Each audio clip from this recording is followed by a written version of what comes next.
La visite de Donald Trump en Chine. Mais avant d'en arriver là, on peut commencer par la dernière interview de Benjamin Netanyahou dans l'émission 60 minutes.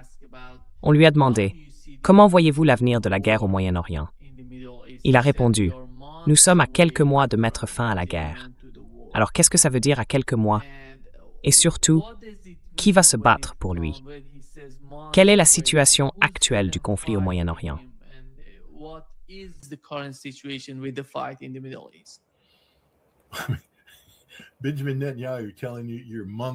Quand Benjamin Netanyahou vous dit que vous êtes à quelques mois de quelque chose, je pense qu'il faut être prudent.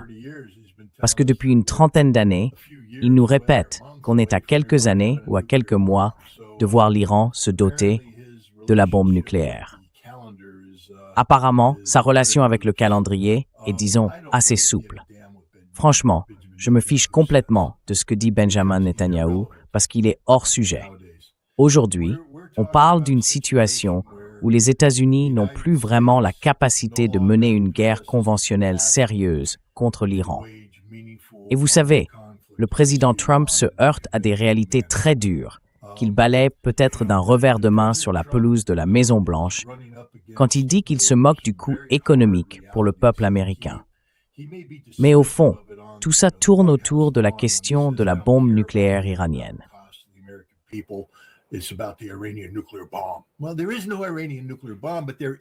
bien, il n'y a pas de bombe nucléaire iranienne, mais il y a un coût économique énorme pour le peuple américain. Et ce coût va se faire sentir politiquement, au détriment du président. Benjamin Netanyahou doit comprendre, comme la plupart des Israéliens d'ailleurs, que dès qu'on joue avec l'économie américaine et qu'on se retrouve du mauvais côté de cette équation, c'est-à-dire qu'on est perçu comme responsable de la chute et qu'on n'est pas associé à la reprise, eh bien, on devient le problème, pas la solution. Et en ce moment, Israël est clairement le problème. Vraiment le problème. Israël ne peut rien faire sans les États-Unis. Et aujourd'hui, on voit le soutien à Israël chuter aux États-Unis. Environ 60% des Américains apparemment ne sont pas enclins à soutenir Israël de manière favorable. Benjamin Netanyahou, lui, est juste en dessous de 59%.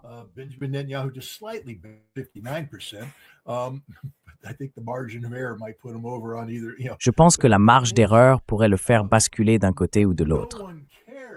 Mais le fait est que plus personne ne se soucie de ce qu'il dit, parce que ses paroles n'ont plus aucune importance. Je veux dire, oui, Israël est un fauteur de troubles. Oui, Israël va créer des problèmes. Mais l'idée qu'Israël soit maintenant celui qui tient le volant? Non. Et puis, tu as parlé de la Chine, et maintenant tu parles d'Israël. Toi et moi, et je pense d'autres aussi, on comprend le rôle qu'Israël a joué dans l'attisement de ce conflit.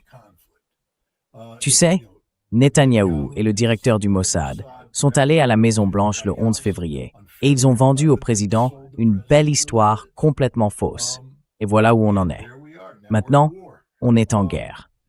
Le président se retrouve avec une situation pourrie sur les bras. Tout le miel et les roses qu'on nous promettait avec ce conflit, non. Au final, c'est juste 100% de la merde. Et ça pue terriblement.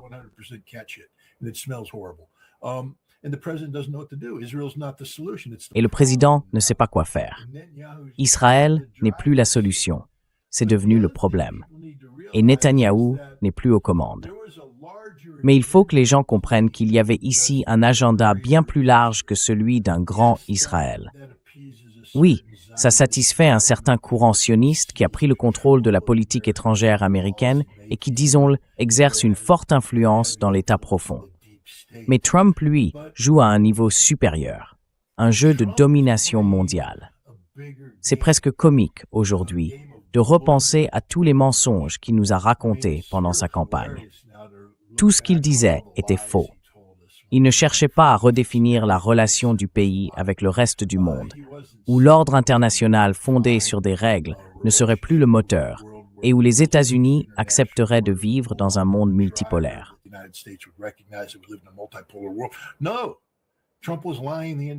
Non, Trump a menti tout du long. Il veut dominer le monde entier. C'est sa personnalité. On aurait dû le savoir. On sait qui est cet homme. On sait que c'est le plus grand égomaniaque de la planète. Il ne peut jamais rien partager avec personne. Donald Trump veut être le plus fort et tout contrôler. Et ce qu'on voit avec la Chine, c'est que la décapitation de Maduro au Venezuela devait s'ajouter à celle de Khamenei en Iran pour créer une situation où ces deux pays, qui fournissaient du pétrole à la Chine, l'une des plus grandes économies du monde et un concurrent majeur des États-Unis, seraient neutralisés. En contrôlant le flux d'énergie vers la Chine, on cherchait à freiner son potentiel économique et à créer des opportunités pour nous, notamment pour combler le vide dans le Pacifique.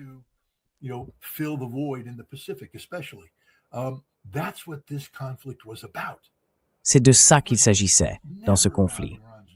Il n'a jamais été question du programme nucléaire iranien, pas du tout. C'était juste le prétexte que le président a utilisé pour vendre la guerre au public américain.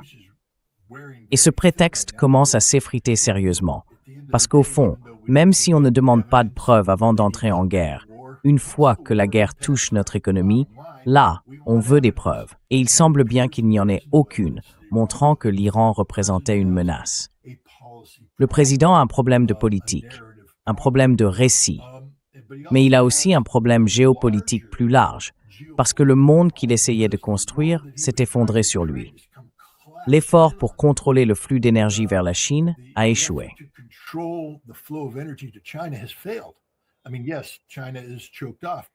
Je veux dire, oui, la Chine est coupée du reste, mais il ne va pas en Chine pour dicter les conditions d'une reddition chinoise. C'était pourtant son intention initiale le mois dernier, et c'est pour ça qu'il a dû annuler le voyage. Là, il y va surtout pour demander de l'aide, pour dire aux Chinois comment on s'en sort, comment on sort ensemble de ce bourbier dans lequel on s'est mis. Et les Chinois, je pense, vont lui rappeler que c'est un désastre qu'ils ont eux-mêmes provoqué, mais qu'ils sont prêts à aider. Ils vont essayer de trouver une issue. Mais, vous savez, ce n'est pas Benjamin Netanyahou qui tient le volant ici. C'est la vision mondiale ratée de Donald Trump, la vision mondiale ratée de Scott Ritter. On continue d'en parler d'ailleurs. Pete Hegseth disait qu'il avait dû se retirer à cause de l'incompétence de cette campagne militaire.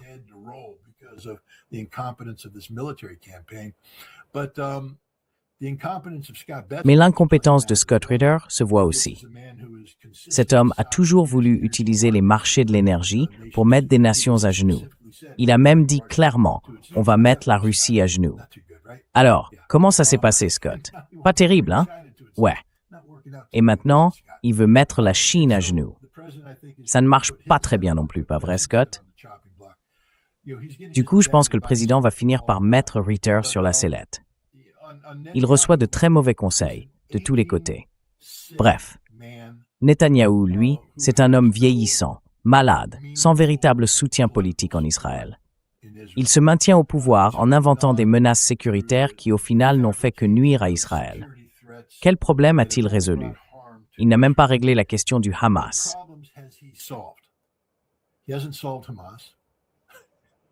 Demandez simplement aux forces de défense israéliennes comment ça se passe au Liban avec le Hezbollah. Vous savez, on a fait sauter le Hezbollah, on a tué Nasrallah, on a eu cette histoire de Pagé, on est tellement fort. Attendez une minute. Pourquoi des soldats israéliens meurent-ils par dizaines chaque jour? Ah oui, parce que le Hezbollah est bien vivant, qu'il se bat et qu'il gagne. Le problème syrien n'est toujours pas réglé. Et ça, c'est un très gros sujet. Ils ont maintenant un nouveau problème avec la Turquie, qui est en pleine ascension. Et puis l'Iran, qui devait être décapité, éliminé. Eh bien, il est toujours là, et son soutien au Hezbollah ne fait que grandir. Le lien qu'on pensait rompu après l'effondrement de la Syrie a été rétabli. Et l'Iran a aussi un allié très solide avec Ansar-Allah, au Yémen. Ce n'est plus seulement le détroit d'Ormuz que l'Iran peut bloquer, mais aussi le détroit de Bab el-Mandeb, quand il le veut. Donc non, ce n'est pas Netanyahou qui tient le volant.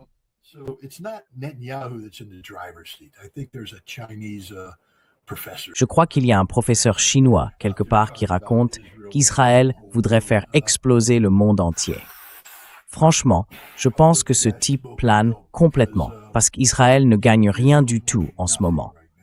Leur armée a montré qu'elle avait de sérieuses limites. La puissance aérienne est censée être leur atout maître.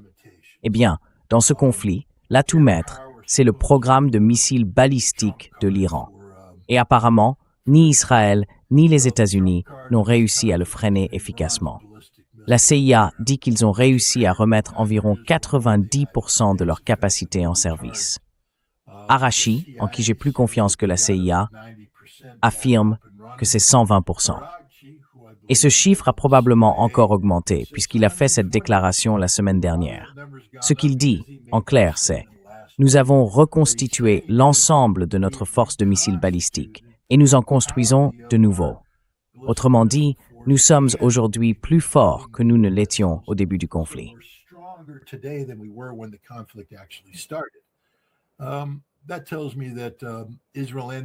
Ça me dit Israël et les États-Unis sont du mauvais côté de l'équation.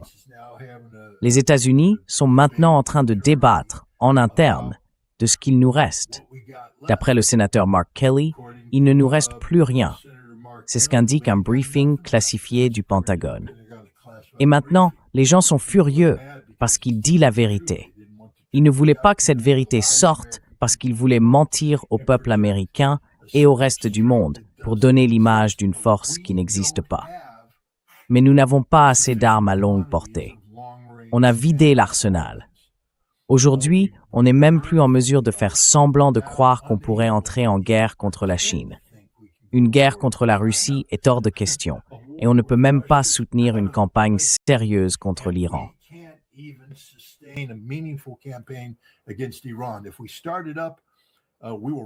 Si on relance tout ça, on va se retrouver à court de missiles. Et l'Iran, comme je l'ai déjà dit, est à 120%. On a déjà prouvé qu'on ne pouvait pas freiner leur capacité. Ils pourront tirer des missiles toute la journée, toute la semaine, tout le mois, jusqu'à ce que toutes leurs cibles soient détruites.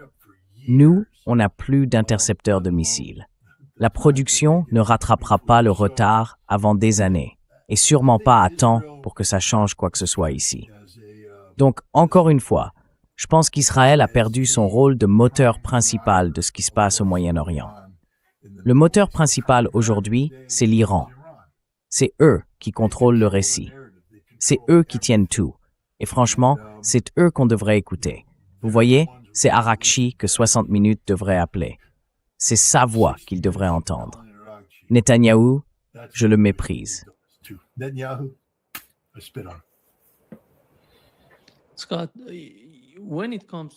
Scott, à propos du Liban, tu viens d'en parler, et je suis sûr que tu as vu ces deux vidéos où on voit des drones FPV frapper des batteries du dôme de fer.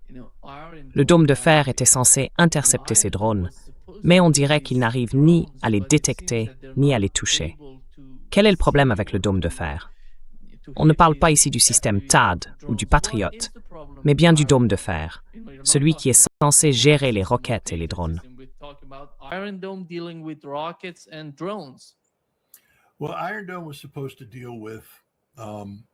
Eh bien, le dôme de fer était censé gérer.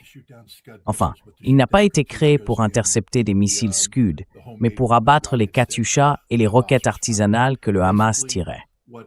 En gros, ce que faisaient à la fois le Hamas et le Hezbollah, c'était utiliser ces roquettes bon marché, peu précises, et en tirer un grand nombre sur une zone pour faire pleuvoir les projectiles au sol. Certaines touchaient leur cible, la plupart non, mais du point de vue des Israéliens, c'était du terrorisme. Le dôme de fer a été conçu pour éliminer cette menace, pour offrir un moyen abordable d'intercepter ces attaques à faible coût. Maintenant, si un drone entre dans le champ de vision des radars de détection du dôme de fer, bien sûr, lui aussi peut être abattu.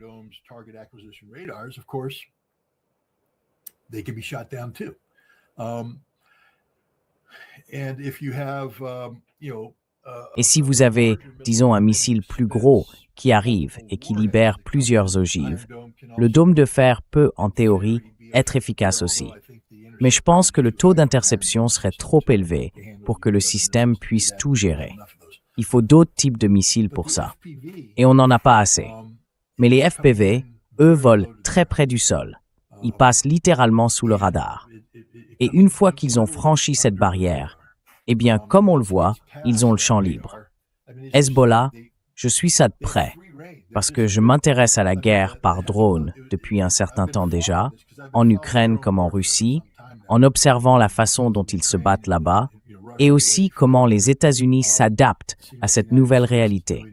Alors j'ai regardé les premiers drones du Hezbollah avec beaucoup d'attention, parce que vous savez, il faut du temps pour apprendre à piloter un drone.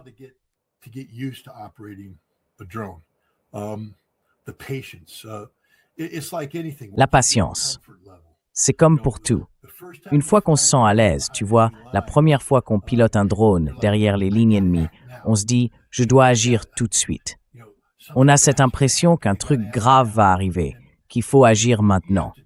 Et en tant qu'opérateur de drone, il faut apprendre à gérer ça, parce qu'on va en perdre des drones. C'est inévitable. Les Israéliens ont repris le modèle ukrainien, tu vois, parce que les drones FPV, en ce moment, sont guidés par fibre optique pour contourner le brouillage de guerre électronique. Et donc, ce que les Ukrainiens font depuis un moment déjà, c'est qu'ils tendent du fil barbelé, du fil de fer tranchant, et ils y accrochent un moteur automatique qu'ils fait tourner. Et quand un drone FPV passe au-dessus, le câble en fibre optique forcément traîne un peu derrière et s'affaisse.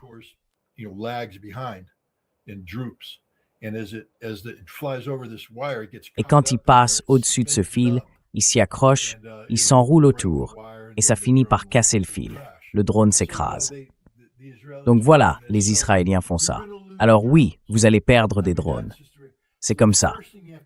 La première chose à apprendre quand on est opérateur, c'est que si vous êtes en vol et que le drone s'éteint, vous en lancez un autre et vous recommencez.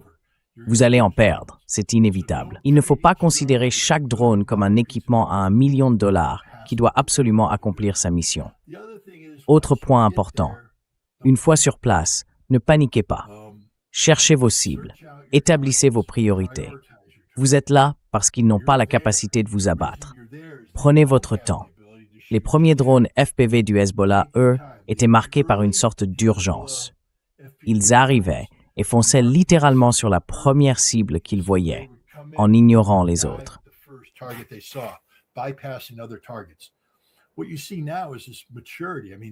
Ce qu'on voit maintenant, c'est une vraie maturité. C'est presque comme s'ils se moquaient des Israéliens. Ils disent en quelque sorte « on est là ». Et c'est un peu le même jeu que les Ukrainiens et les Russes se font entre eux. Le bruit du drone, ça a un effet terrifiant.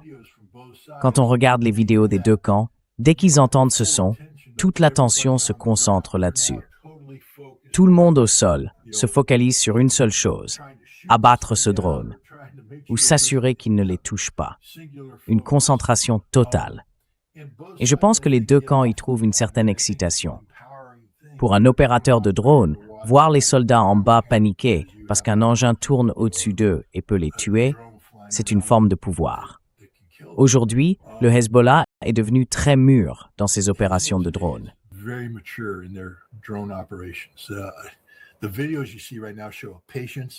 Les vidéos qu'on voit en ce moment montrent de la patience, de la maturité, une vraie connaissance des opérations israéliennes. C'est fascinant de voir à quel point tout ça a évolué. Le Hezbollah est devenu un opérateur très sophistiqué de drones FPV qui, comme on le constate, font partie des armes les plus redoutables sur le champ de bataille aujourd'hui. Parce que du côté israélien, c'est le même scénario. Les Israéliens menaient leurs assauts classiques d'infanterie et de blindés contre des positions fortifiées du Hezbollah. Et le Hezbollah ripostait avec des embuscades traditionnelles. Et pour les Israéliens, c'est très coûteux. Du coup, ils se replient. Mais il n'y a pas de zone sûre. C'est justement ça, la force des drones. Les drones redéfinissent le champ de bataille. Ils prennent la zone de combat directe, la zone rouge, et ils l'étendent bien au-delà.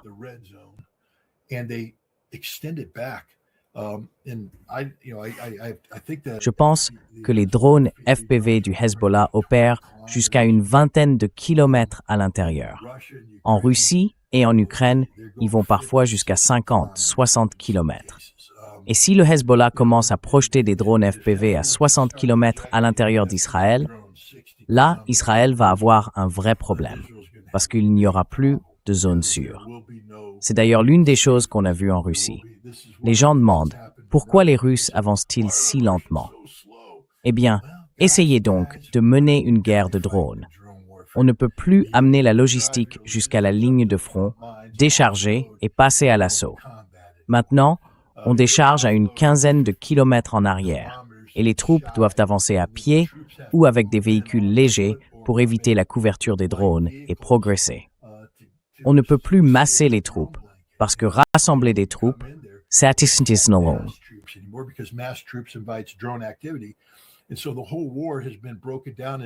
Donc, toute la guerre a été morcelée en petites opérations de combat, dispersées sur l'ensemble du front.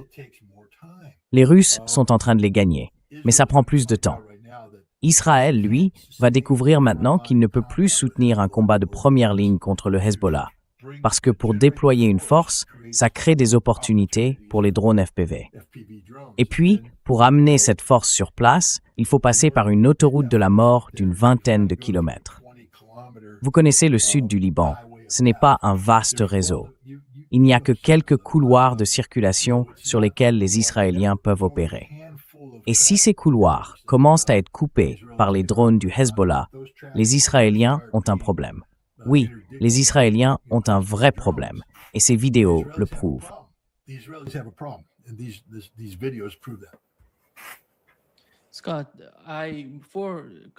Scott, avant de commencer, je regardais un de ces commandants iraniens qui parlait pendant la prière du vendredi en Iran. Il disait que pour les Iraniens, la question n'est pas de savoir si les États-Unis vont attaquer ou non. La vraie question, c'est quel type d'attaque ce serait. Est-ce que ce serait encore une opération d'assassinat ou bien une attaque sous forme d'invasion? Ou alors, est-ce qu'ils vont commencer à frapper les infrastructures en Iran? C'est ce genre de calcul que font les Iraniens. Et à propos de Netanyahou, je suis sûr de ce qu'il veut parce qu'il l'a dit dans son interview à l'émission 60 minutes. Il a clairement dit qu'il voulait la poursuite de la guerre. Mais selon toi, quelle est la réalité de cette idée de continuer la guerre? Parce que Donald Trump doit rentrer vendredi. Il sera en Chine, puis il rentre vendredi. S'il veut lancer la guerre, ce serait donc samedi ou dimanche. C'est quand les marchés sont fermés, et il pourrait la déclencher à ce moment-là. Qu'est-ce que tu en penses?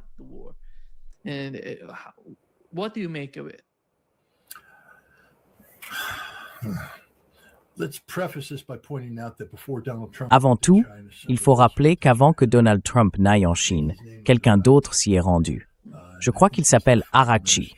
Et si je ne me trompe pas, c'est le ministre des Affaires étrangères de l'Iran. Il est aussi allé en Russie, où il a rencontré Vladimir Poutine. Et apparemment, l'un des messages qu'Araghchi aurait transmis à Poutine, qu'il aurait ensuite relayé à Trump lors d'un appel téléphonique d'environ 1h30, concernait les conséquences d'une reprise d'activité militaire majeure contre l'Iran. Je ne connais pas les détails, rien n'a été clairement expliqué. Mais d'après ce que je comprends, en lisant un peu entre les lignes, et tu pourras me corriger si je me trompe, si je dis quelque chose qui n'est pas exact, n'hésite pas, parce que je fais des suppositions, et ce n'est jamais la meilleure méthode. J'aimerais vraiment que tu m'expliques directement ce qu'il en est.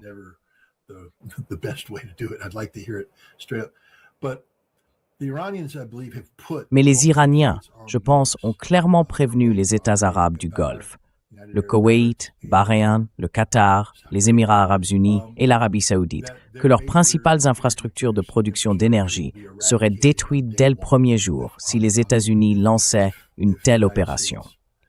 Autrement dit, dès le départ, l'Iran a dit « Nous éliminerons la capacité de production d'énergie des États arabes du Golfe si les États-Unis frappent nos installations énergétiques. » Voilà pour ça. Et maintenant, il y a un autre élément. Je pense que les Iraniens disent aussi « Nous pouvons couper Internet dans les États arabes du Golfe. Nous pouvons sectionner ces câbles quand nous le voulons. » Et ils ont déployé des sous-marins à cet effet, les petits sous-marins de la classe Ghadir. Donc il y a aussi ça. L'Iran peut frapper les usines de dessalement, supprimer la capacité de production d'eau des États arabes du Golfe, alors qu'on entre dans les mois les plus chauds, sans pluie.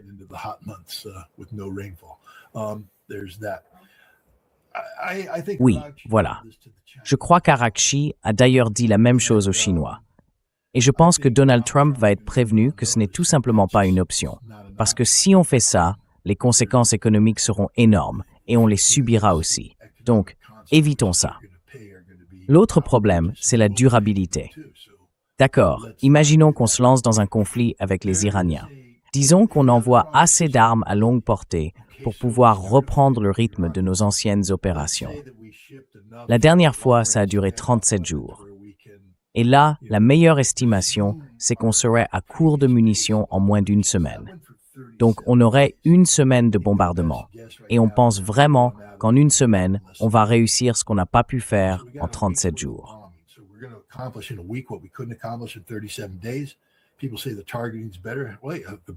Les gens disent que le ciblage est meilleur. Mais le meilleur ciblage, c'était celui qu'on a utilisé dès le premier jour de l'attaque. Et on a fini par tuer 165 écolières. Donc il n'y a pas de solution militaire. L'autre problème, c'est qu'on n'a plus de missiles intercepteurs. On a tout vidé, tout rapatrié. Les Iraniens vont saturer la zone, épuiser nos stocks, les États du Golfe vont épuiser les leurs, et ensuite, on sera des cibles faciles pour une force de missiles balistiques iranienne qui, avec le temps, s'est renforcée, pas affaiblie. Et je pense que tout ça sera expliqué à Donald Trump. Alors, ceux qui disent qu'une reprise des opérations militaires pourrait avoir lieu samedi, si je devais parier, je dirais non. Mais ça ne veut pas dire que ça n'arrivera pas.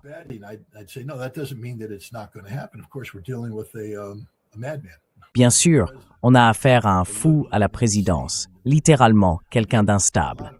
Et je reçois pas mal de critiques quand je dis ça. Les gens ne se rendent pas compte que j'étudie cette question depuis un bon moment. En 2019, j'ai assisté à une conférence diffusée sur C-SPAN, réunissant des psychiatres et des psychologues certifiés, dirigée par Bandy Lee, une docteure de la faculté de médecine de Harvard. Enfin, je crois que c'est bien Harvard. Ils expliquaient que Donald Trump était un narcissique malveillant et qu'il présentait une maladie mentale. À l'époque, j'avais réagi. J'avais dit d'abord, la règle Goldwater interdit de poser un diagnostic à distance. Alors, qu'est-ce que vous êtes en train de faire? Et puis Donald Trump, ce n'est pas ça. Donald Trump, c'est juste un type avec un ego.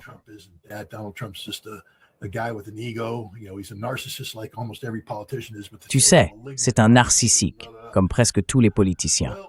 Mais dire que c'est un narcissisme malin, non. Eh bien, Bandy Lee et ses collègues ont été totalement confirmés. Cet homme est malade mentalement. La preuve est là, sous nos yeux. Tout le monde peut le voir. Ce n'est pas un président, c'est un culte de la personnalité. Je reviens tout juste de Washington. Ce salaud affiche son image sur des bâtiments comme s'il était une sorte de dieu. Où tu vois, un César tout-puissant qui te regarde de haut. Donald Trump qui te fixe d'en haut.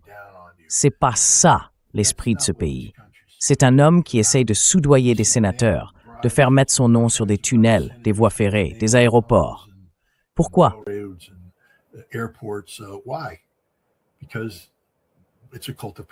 Parce que c'est un culte de la personnalité. Donc, on ne sait pas comment il va réagir. Vous savez, c'est très difficile pour un analyste géopolitique, militaire ou spécialiste de la sécurité énergétique de raisonner de façon logique quand on doit faire face à quelqu'un d'instable mentalement, parce que ces personnes ne raisonnent pas logiquement. Mais s'il a un moment de lucidité en Chine, je pense qu'on va lui dire qu'il n'y a pas de solution militaire, qu'il ne peut pas gagner ce qu'il s'apprête à déclencher. En réalité, ça ne fera qu'empirer pour lui. Et je pense que Donald Trump, enfin, l'un des aspects de son narcissisme qui peut jouer en faveur d'une issue pacifique, c'est que j'espère, certaines personnes lui disent « Monsieur le Président, votre héritage est en jeu. »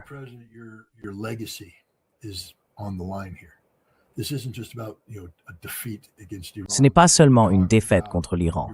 On parle ici de ta défaite politique aux élections de novembre, celle qui pourrait entraîner la disparition de tout ce que tu as construit, que la marque Trump soit démolie.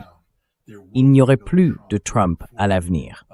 Tu serais effacé de l'histoire des États-Unis. Et peut-être que ça, c'est suffisant pour le pousser à dire « Bon, cherchons la paix, changeons de cap. » Je pense qu'il joue un jeu dur. Donald Trump a tendance à arriver en force, puis à reculer. Il n'est pas très bon dans le rôle du tyran. Il a eu de la chance au Venezuela.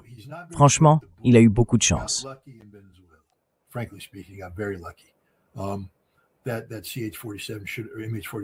Cette MH47 aurait dû être abattue et tout le monde à bord aurait dû mourir. Mais à la place, un pilote courageux a mené la mission à bien et ils ont réussi. Maintenant, imaginez si cet hélicoptère s'était écrasé et que 30 ou 40 membres de Delta avaient péri avec lui. Où en serions-nous aujourd'hui? Ce serait un tout autre monde. Il a eu de la chance au Venezuela, mais sa chance s'est arrêtée face à l'Iran. Vous voyez, c'est un homme pour qui il n'existe pas de solution militaire. Il lui faut une solution politique. Et je pense que les Chinois et les Russes vont travailler avec lui pour lui offrir cette issue. Ils ne vont pas le faire directement, bien sûr. C'est pas comme ça que fonctionne la diplomatie. Mais enfin, on le sait, Vladimir Poutine est un homme très intelligent.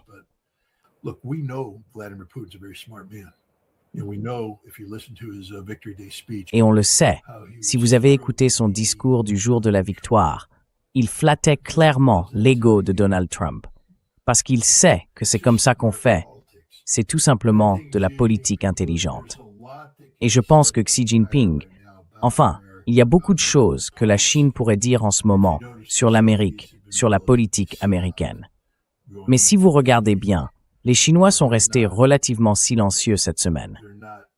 Ils retiennent leur coup.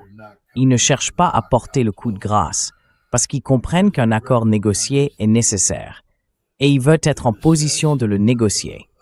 Et pour ça, il faut travailler avec Donald Trump, pas contre Donald Trump.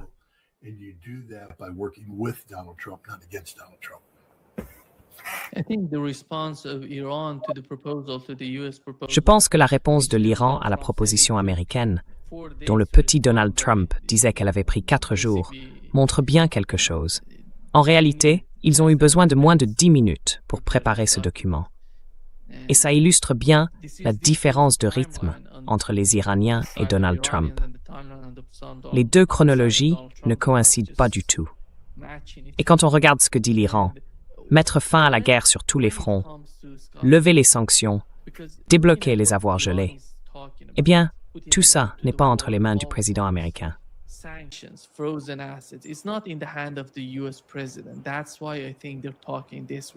C'est pour ça, je pense, qu'ils parlent de cette manière. Ils veulent obtenir quelque chose si un accord est conclu entre 2 pays et non entre 2 présidents. Parce qu'ils ont déjà eu cette mauvaise expérience avec les États-Unis, avec le JCPOA. L'accord avait été signé par le président américain, Barack Obama, puis Donald Trump s'en est retiré parce qu'il n'avait pas été ratifié par le Congrès.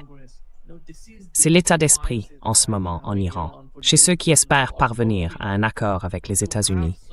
Quelle est votre lecture de cette situation? What is your understanding of that? Je vais partir des propos de Sergei Lavrov. Les États-Unis sont incapables de conclure un accord. Donc si l'Iran cherche ce genre d'accord, ça n'arrivera jamais. Ni sous Donald Trump, ni franchement sous aucun dirigeant démocrate. Les États-Unis, c'est pas seulement le président qui est incapable de conclure un accord. C'est tout le pays. C'est la réalité. Alors le mieux que l'Iran puisse obtenir, c'est un marché. Et ce marché, plus 75 centimes, enfin, même plus 75 centimes, plutôt 7,50 $, ça vous paie un café. La parole de l'Amérique n'a plus de valeur. Nous sommes devenus une nation de menteurs, de tricheurs, de gens qui trompent. Mais quand on est désespéré, on finit toujours par faire un marché. Donc le mieux que l'Iran puisse espérer, c'est un accord de désespoir, proposé par un président américain.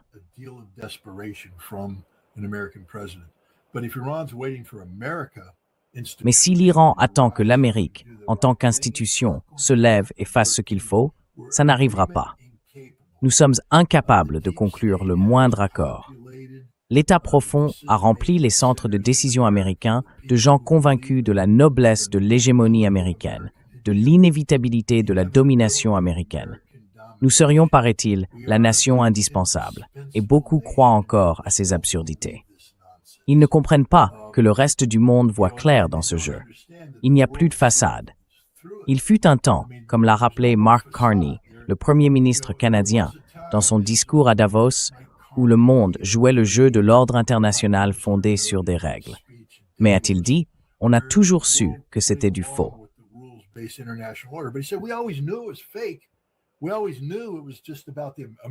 On a toujours su que tout ça, c'était juste une façon pour l'Amérique de se servir de nous pour se placer comme le leader dominant à l'échelle mondiale.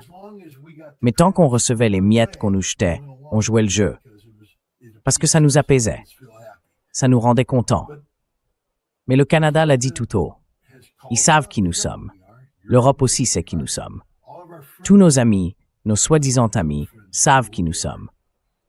Nous sommes la pire nation au monde quand il s'agit d'intégrité, d'honneur, d'engagement. On ne peut pas nous faire confiance. Et pourtant, il faut bien composer avec nous. Un Russe m'a demandé un jour, comment fait-on pour gérer l'Amérique? Si l'Amérique est incapable de tenir un accord, est-ce qu'on l'ignore? Eh bien, laissez-moi vous poser une question. Comment fait-on pour gérer la météo?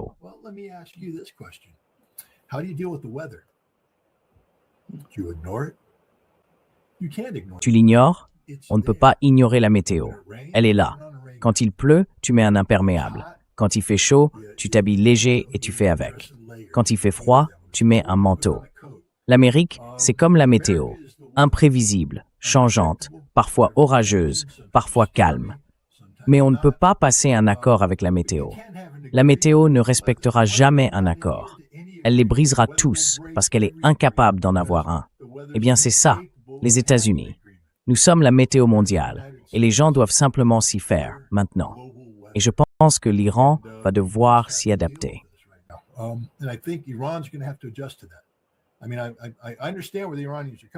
Je veux dire, je comprends d'où viennent les Iraniens. Je comprends leur méfiance profonde envers les États-Unis, parce qu'on a tout violé. Pas seulement violé, on a trahi. On a dit faisons un accord, et pendant qu'on en parlait, on a bombardé 2 fois. Donc oui, je vois bien d'où ils viennent. Je vous donne simplement mon évaluation honnête. Si vous pensez obtenir un accord institutionnalisé avec les États-Unis, vous vous trompez. Pas en ce moment. On est incapable de conclure un vrai accord. Le mieux que vous puissiez espérer, c'est un accord de désespoir.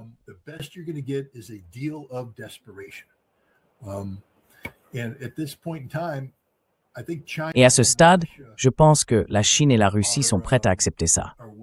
Je veux dire, la Chine en ce moment, on sent une certaine forme de fébrilité, parce qu'elle a besoin que l'énergie recommence à circuler pour que sa machine économique ne soit pas perturbée. Elle n'a pas besoin d'une récession, encore moins d'une dépression. Elle a besoin de poursuivre sa croissance. Et c'est justement le moment de le faire, parce qu'on voit des opportunités,